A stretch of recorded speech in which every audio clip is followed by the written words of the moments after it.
This is poverty. It recognizes no color, no creed. It is neither Negro nor white. It is not Jewish, nor Catholic, nor Protestant. It is poverty, very plain and very simple. It is poverty, not foreign, not out of state, not even out of town. This poverty is here in Cincinnati, in our town. If you've known poverty, known its biting cold, its gnawing hunger, and its hopeless feeling, you'll never forget it. But if poverty is a stranger to you, watch closely. We'd like you to meet and remember. Remember the name. It's poverty.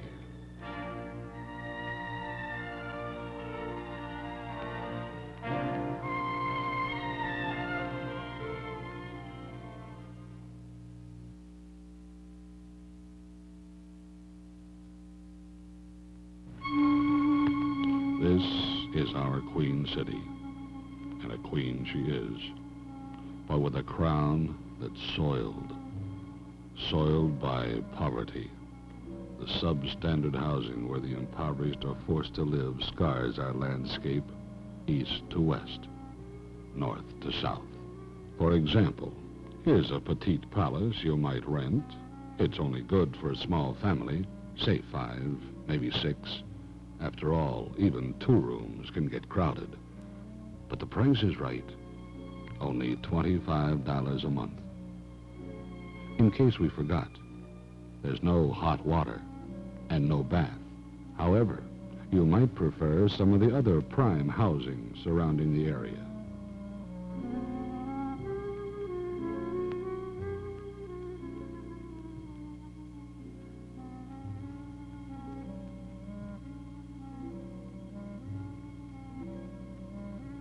If you move to this neighborhood, we hope you don't mind sharing. The rats and roaches currently in residence will be glad to have new neighbors. And wherever we look, we see crowded, badly maintained, substandard housing jammed together, forming a solid mass of misery. On the lower west side, much of the slums was raised for the Mill Creek Expressway and a few, far too few, modern low-cost housing units. But as you can plainly see, there's much still to be done.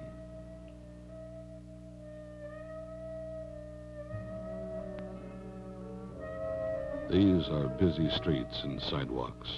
There are many, many people living behind the run-down brick fronts and in the drafty rooms over the cheap stores and beer joints. And still more, dreary, look-alike, unclean, and unkempt, but cheap, and peopled by those without the means for the better, the cleaner, and naturally the more expensive. Yet, amidst all this evidence of poverty, we find our bright spot, a ray of hope, Sands School, where, in a 3rd grade class, a small boy and his classmates have a belief that could change the hopeless feeling suffered by the poverty-stricken. Not long ago, this class visited a Cincinnati City Council hearing on poverty. When they returned, their teacher asked each one to write a story in his own way about what they had seen and heard. Willie Grimes wrote a classic message for all the human race, a lucid, profound belief, far wiser than his few years. Willie, in his youth, has not yet learned to hate or give up or accept any way of life as his fate. Willie knows there are better things. He's seen them in pictures and in passing, and he intends to have better things. Willie represents his entire class. They work and they enjoy it. And they believe. They believe the world is good and that tomorrow will be better. They believe they'll rise above their squalid beginnings. And they believe in their teacher. Their teacher is Miss Sandra Lewis, a dedicated young woman. To Miss Lewis, this is a very special class, one in which she has faith and trust. And she believes. She believes in her work. She believes tomorrow will be better. And she believes in trying. This last belief she's passed on to her class.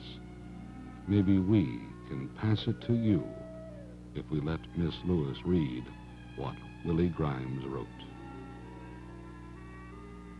Our neighborhood is the West End. Some people call our neighborhood a slum. A slum is a part of a city with dirty streets, slop, poor people, and criminals, and wineheads who stay in the streets. We do live in a slum, but everything is not slop in our neighborhood. It is not bad to be poor, but it is bad not to try. Our neighborhood is important because we have things that other neighborhoods need. Home things, our factories, our post office, our meat packing houses, Crosley Field,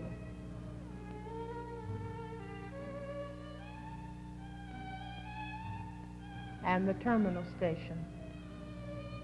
We think that some people are wrong because everybody in the West End is not a slum person. If Willie Grimes can only keep believing he's not a slum person, he never will be. And someday, he'll put poverty behind him. The scars of poverty aren't limited to our lower west side.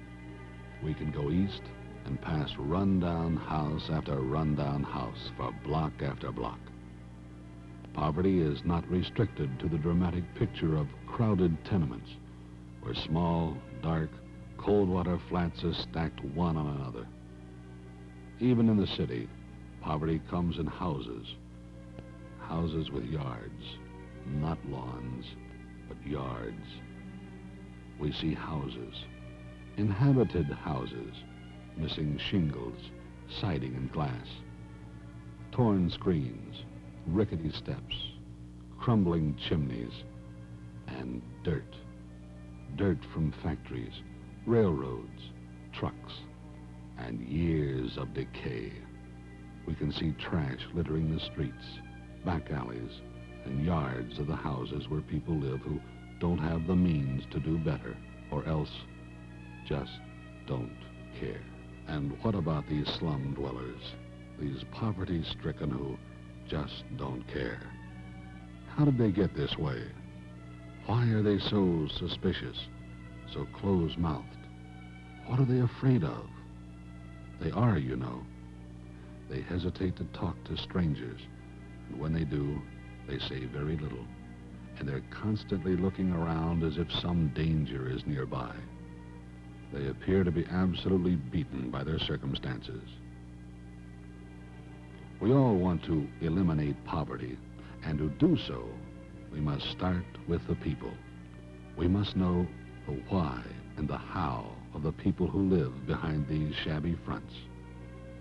With some, it's been adversity, bad breaks or sickness that repeatedly beats a man down until he only continues on dazed and hopelessly bewildered by the world around him. Some are infected by the people around them.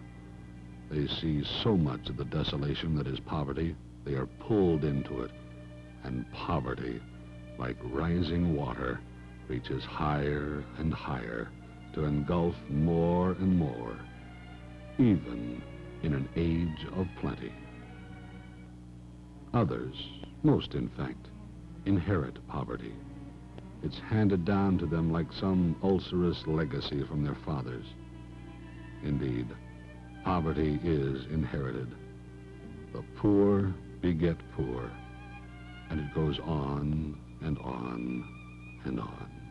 A common sight as we pass the small, patched-up house of poverty is the old broken-down refrigerator standing sentinel-like in the yard. When it quit, there was nothing else to do but move it outside and replace it with another second or third-hand model. Meanwhile, the old guard stands there, not even worth hauling away. And we continue on, seeing more and more the signs of poverty. There are always plenty of for rent signs in the slum area. This seems an excellent value. 5 rooms, only $40. And the luxury of a bath, a basic item often missing in the homes of the poverty-stricken. But even for the poor, the convenience of a bath is offset by the location.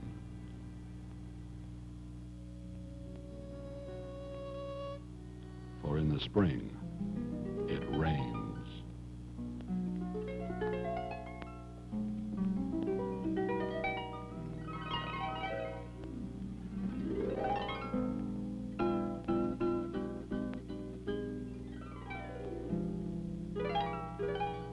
And when it rains, our $40 house has a drawback.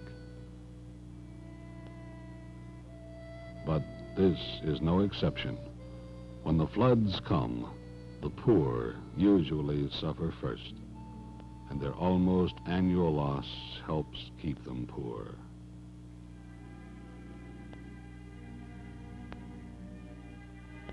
But when wet or dry, the poverty-stricken have no choice.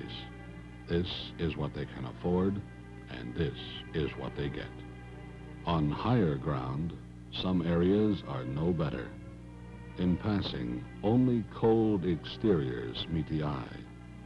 Rarely are the doors open to strangers. Broken down porches, torn siding, or worn boards are a poor cover, but they tell only a small part of the story. Inside the house of poverty, a more drastic tale is told.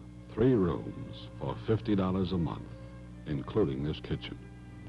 The range on the left is the only source of heat for the entire apartment. At best, an oven is an inefficient heater. Linked to drafty windows and a front door with no glass, the heating bill climbs to $45 a month during the winter.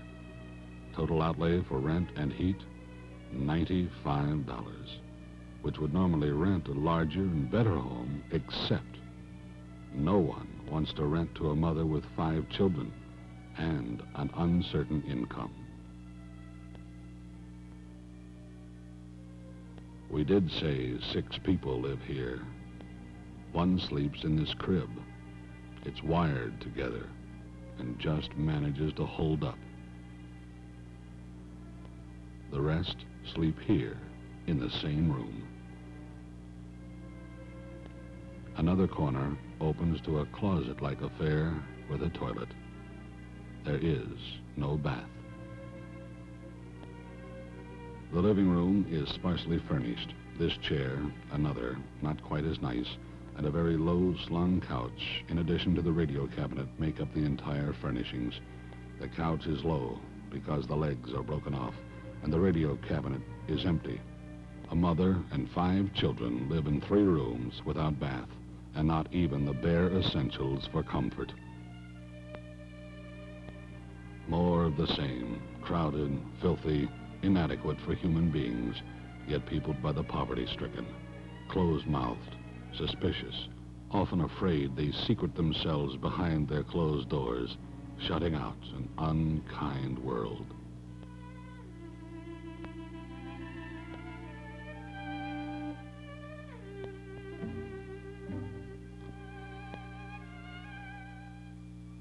This building once housed Cincinnati General Hospital.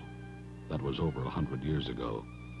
Decades past, it was declared unfit condemned as a hospital but still deemed fit as home for those who can't afford better. We went inside this old hospital to show you the condition here. However, its cavernous interior was so dark, filming was impossible. We must leave the inside to your imagination. Downtown, East Side, West Side, Delhi, Fairfax, Madisonville, Mount Auburn, Walnut Hills, and many other sections show the scars of poverty. In Mount Adams, the evidence is plentiful. We've already shown some, and there is more. Poverty scars one side of the street, while the other shows great progress, but scarcely within the budget afforded the poor. We've shown a lot of real estate, mostly run down and substandard. Substandard, that's an official term for the tight housing the poverty-stricken are forced to occupy. This is what we see of poverty, the surface, the landmarks. What we feel is another matter. We feel compassion and sympathy. And we feel it another way. We feel it in our community pocketbook. The dictionary defines poverty as need, especially lack of money. That's lack of money. But poverty is very expensive. Poverty costs our community hundreds of thousands of dollars a year in relief funds, unemployment, waste man-hours, the crime it breeds, and the destruction and depreciation of property.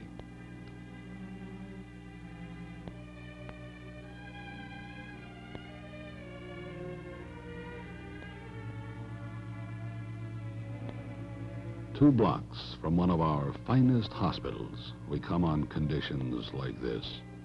What a wonderful place for our children to play. What a wonderful place.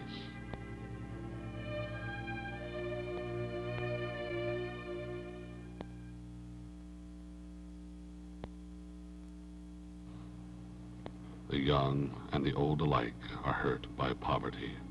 The old sit idly by, passing their days with too little of even the necessities, while the young are cursed as shiftless or delinquent. But most of the young among the poverty-stricken want to move up, and they'll work to do it, if they're allowed to. This is Clifford Watson, a young man with no place to go. Clifford's not going to school, and he's not going to work. He's 18 years old with an 8th grade education, and he's going no place. This is Eddie Dean Wilson, another young man with no place to go. Like Clifford, poverty pulled him away from school, and that same poverty denies him a job that might, just might, lift him out of poverty. These boys are one and the same. True, their race is different, and Eddie is 2 years younger, but poverty has struck them into the same mold. There's little work for a young Negro boy with only 8 years of school. Clifford would like to go back and get a high school diploma, but it's very hard to concentrate on studies when your belly hurts from hunger. It's also very hard for a young man to get a job when he has no special skills and weak eyes that desperately need glasses. There's even less work for a 16-year-old. Eddie quit school last year when he could no longer bear the jibes about his worn and mended jeans or the insulting name river trash. Besides, a family on welfare needs money, and Eddie earned his last year as a caddy on a local golf course. He did have a brief tenure as a painter's helper, but that ended when a painter got drunk and nearly ran him down with a truck. He went back to caddying. Golf balls are less dangerous than trucks. Clifford feels lucky when he gets a few hours labor at a car wash or an occasional day's painting and cleanup in an apartment owned by the family landlord. But there are 9 in the Watson family, and welfare has never managed to satisfy their hunger. Clifford needs a steady job, but 2 years have passed since he's had one. Days of walking nowhere in particular. Cliff does have a girlfriend. There's no money for dates, but they visit and usually watch TV at her house.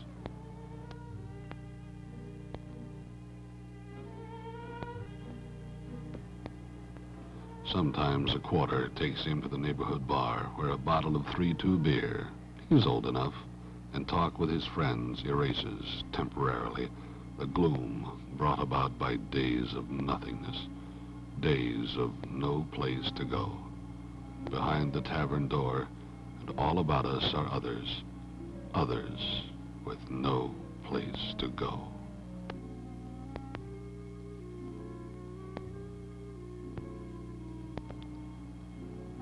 Eddie Dean Wilson walks too. He walks to hunt a job, or visit a friend, or find any diversion to take his mind off the problems of poverty.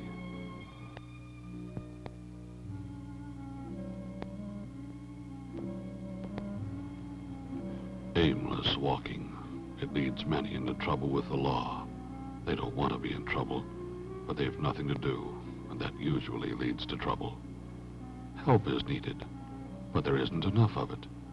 Organizations like the local Citizens Committee on Youth try, but they're understaffed and short of funds and too often are inadequate. So while he waits for tomorrow, Eddie Wilson visits friends or kills time hanging around the corner store where he might drink a bottle of pop, if he has a dime.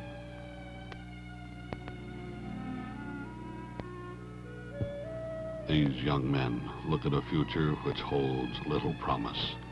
The landscape of poverty stands ugly and is easy to see, but these young products of poverty, poverty which they didn't create, are too often overlooked.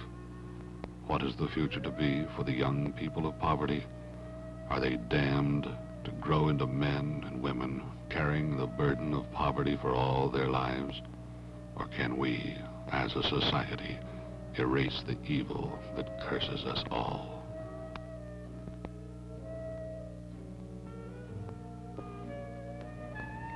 The older ones don't get into trouble. They just sit and do nothing. Their today is cheerless and dismal. Tomorrow looks no better, and there are few, if any, fond memories.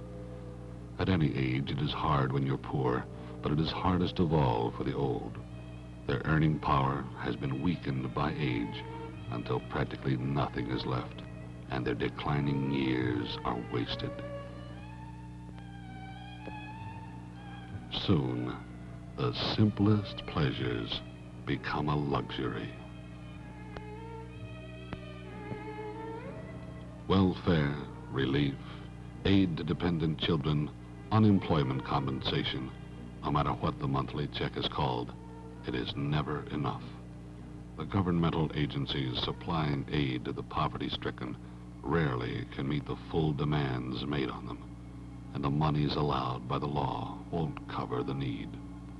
The poverty-stricken handle their meager checks nervously. They know they're insufficient, and the last few days of every month are always hungry ones.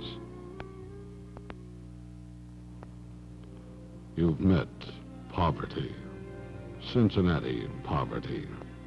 Not all, but part. We could never show all of poverty.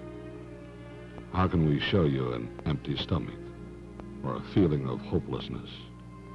How can we show you a destroyed ambition or shame or fear? And how can we show you desperation? Desperation that often ends in crime as a way of life, or alcohol as an escape. In these brief minutes, we have shown you some of the poverty many condemn for laziness and dirt and crime, but we've offered no solution to this problem. We have none. There's no panacea to cure poverty except to try. And trying is the responsibility of each and every one of us. For poverty is a waste, a needless waste of the land it exists on and a needless waste of the human beings it destroys.